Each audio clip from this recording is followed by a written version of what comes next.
Well, welcome back into the Norfolk Cottage garden, and this afternoon we are going to show you one of the most well recognised and most highly awarded English modern roses. This is Graham Thomas.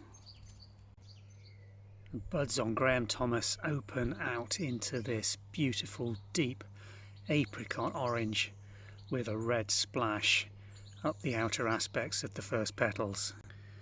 As they gradually open, the red folds back on itself to be lost, giving rise to these full double, rich yellow scented, full-size blooms. Not an overly sized rose, often described as a bit flat in its appearance from a side perspective, but the colour on this is this rich golden buttercup yellow, and as the rose flower ages, the outer petals gradually fade to a white cream colour.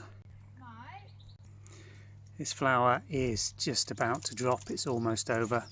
You can see as the yellow fades, little specks of red coming through. This is quite characteristic on Graham Thomas, not something you tend to see in most of the pictures of the flowers, but just before it drops you get that creamy white speck with red again. Plant form is very compact, grows to about 4.5 feet maximum.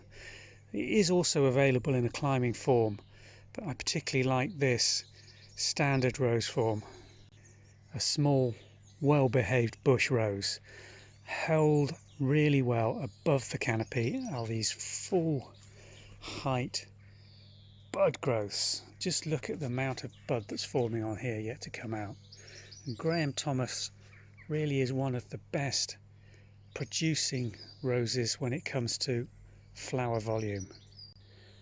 There's one other unique feature that is worth knowing about Graham Thomas, and that's the fact that it'll give you this one big flush of flower in early June, but it reliably gives you an exact same volume and density of flower again later in the season, usually around late September, early October.